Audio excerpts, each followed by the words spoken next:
Welcome to the Daily Life Podcast. I am your host, Annie Jean, and we were going to talk about the different lingo, stereotypes, epithets, and negative expletives that categorize people as rich or poor. So what are we waiting for? Let's start digging our topic for today's episodes. So first, let us define what are the term comparative lingo, stereotypes, epithets, and negative expletives means. So when we say comparative lingo, it refers to the use of words, which are often an adjectives and adverbs to make comparisons between two or more things. So here's the deal. In today's way of life, it is very obvious to distinguish the poor and the rich. Here in our country, the Philippines, we easily identify if the person is poor or rich. Like for example, the way they dressed, the color of their skin, or just by the way a person talk.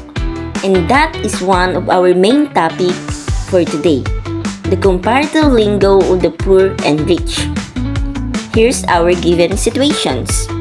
When someone is having a great time with a friend, rich class people would surely say, "At the moment, I am having a great time with my friend." While in a poor class people, they would probably say the term gimmick. Gumimik ako kasama ang mga kaibigan ko. That's the first situations. Another one, when someone is insulting other people, rich class people probably would say the term idiot, stupid, or naive, while the other class might say the term tukmol, jongoloid, or the term boblaxt. Another example, when making a joke, rich class might say, "Just kidding," or "It's a joke," while the poor class might say, "Charot lang," or the term patola, or charing, or churva, etchos. So another example is the way they call their lover. So rich class people would say the term boyfriend or girlfriend, partner, or the one, right?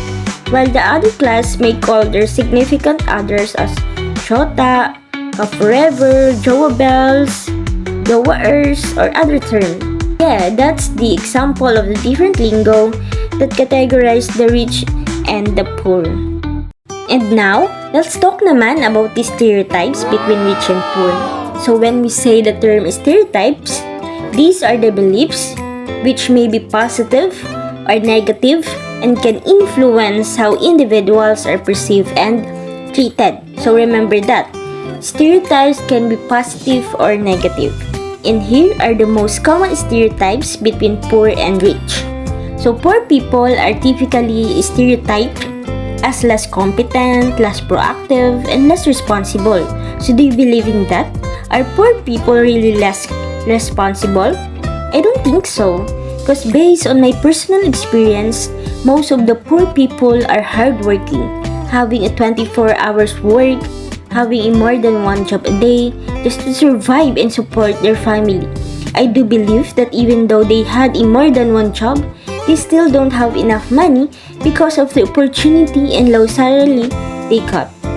But of course, on the other hand, poor people are typically stereotyped as a warmer and more pleasant toward others compared to the wealthy people.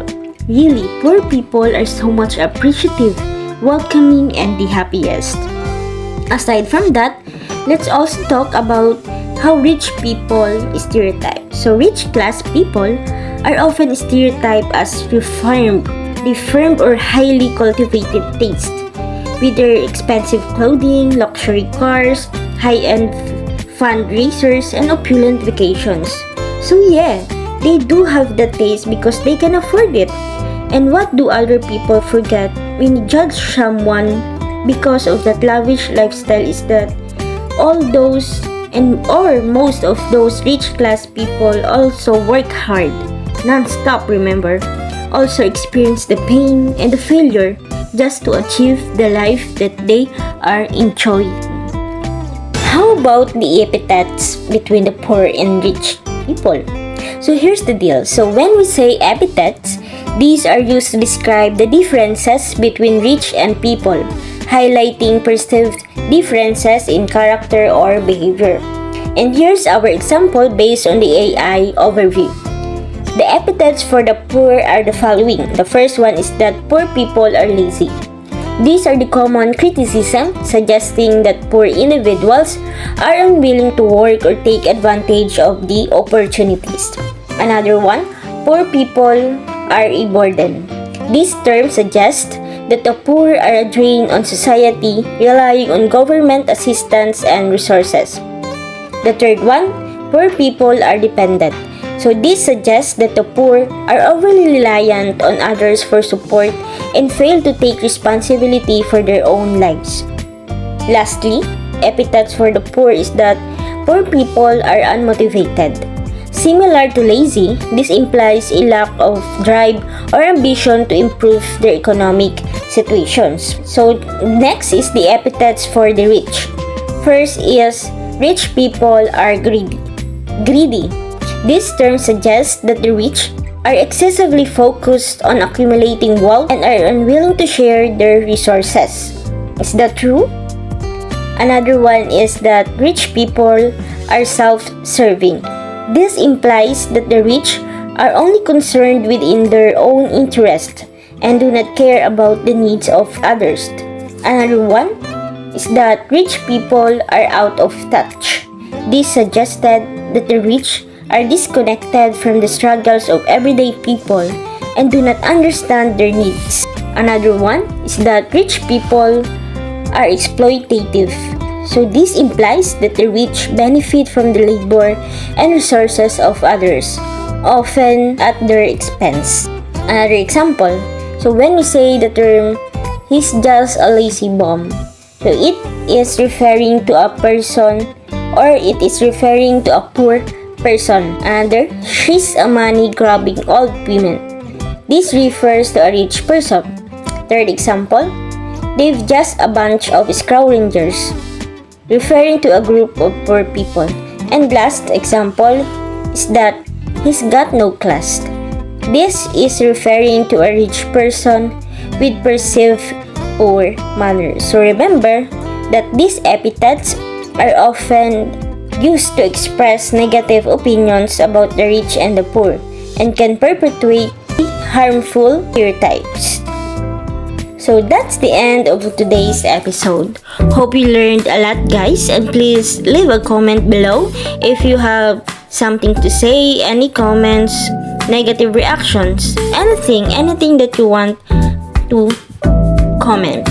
So thank you for listening, everybody. Hope to share sometime again with you guys. Goodbye!